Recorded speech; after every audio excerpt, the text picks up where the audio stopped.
membantu pengembangan channel ini, jangan lupa like, subscribe, dan share.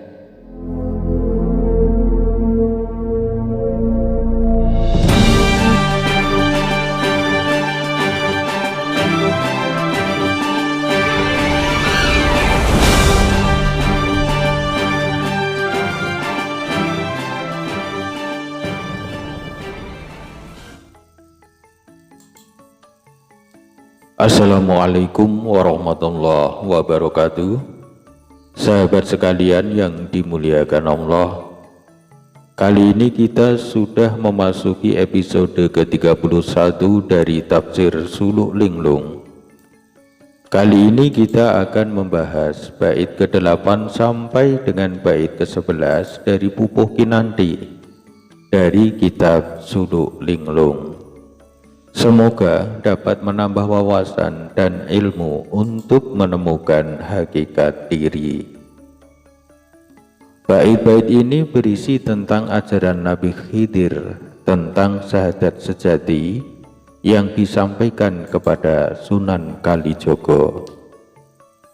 Konten dalam video ini adalah merupakan penafsiran dari kitab Suluk Linglung yang diambil dari berbagai sumber referensi dan tidak menutup kemungkinan adanya perbedaan penafsiran dan pendapat dari para pemirsa. Oleh karena itu, silahkan sampaikan pendapat sahabat sekalian dalam kolom komentar yang tersedia di bagian bawah video ini. Namun sebelum kita lanjutkan, jangan lupa untuk like, subscribe, dan share untuk membantu pengembangan channel ini. Monggo kita mulai dari bait yang ke-8. Syahadat jati getih, rasa jatining zat sami, Jabrail Muhammad Allah, telune kapate iki getih urip aranira, tingalono nyawang mati. Syahadat jati getih adalah darah, yaitu tempat segala zat. Makhluk merasakan rasa yang sebenarnya tentang hidup dan kehidupan sama dengan satuan Jibril, Muhammad Allah. Ketiganya dan keempatnya adalah yang disebut darah hidup. Jelasnya, coba perhatikan orang mati. Kemudian di bait yang ke-9, opo ono getihipun, getih iku ilang neki, ilange awor lan sukmo, sukmo ilang yo ananging podo ono alif iko, ngaranan ruh idhofi. Apa ada darahnya? Darah itu hilang kini, hilangnya bersama menyatu dengan sukma. Hilang adalah kembali pada alif tersebut. Sukma yang hilang dan kembali kepada alif itu disebut ruh idhofi.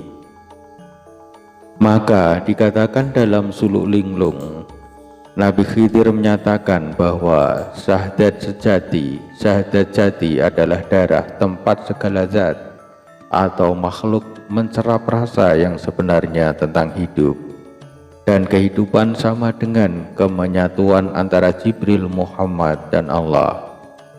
Ketiganya atau yang keempat adalah darah hidup, layaknya orang mati. Apakah orang yang sudah mati ada darahnya? Darah itu hilang bersama atau menyatu dengan sukma. Sukma atau ruh hilang dan kembali kepada alif tersebut. Sukma yang hilang dan kembali kepada alif itu disebut ruh idhofi. Selain menghidupi tubuh dan menjadi pemompa jantung sehingga tercipta gerak badan, darah juga membawa budi yang menjadi titik kesadaran manusia. Darah yang membawa budi disebut sebagai pepaesaning zat atau hiasan zat. Disebut juga dengan wiwaraning atmo atau lubang melingkar dari roh. Lubang adalah celah, dan di dalam darah manusia terdapat lubang atau celah roh.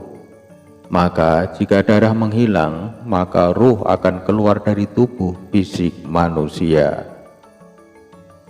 Kemudian martabat keenam adalah alam ajsam. Pada tingkatan ini, tubuh sudah mulai terbentuk. Alam ini dikatakan sebagai ta'ayun khamis, sebagai kelanjutan dan penyempurnaan dari ta'ayun rabi'. Alam ajsam adalah alam segala tubuh lahiriah, atau disebut juga dengan martabat insan kamil, di mana manusia sudah mulai disempurnakan berupa tubuh jasmani dan tubuh rohani setelah 9 bulan lamanya berada dalam rahim ibunya. Dan ketika lahir, maka manusia memasuki alam insan. Alam insan merupakan tingkatan terakhir atau ketujuh dalam martabat 7. Ia disebut juga dengan alam al-jam'u, yaitu menghimpun zat, asma, af'al, dan sifat Allah. Alam ini dianggap sebagai tempat paripurna wujud Allah. Pada tingkatan terakhir ini tercipta dinding jalal yang disebut hijab, yaitu selubung yang telah menutupi tubuh manusia.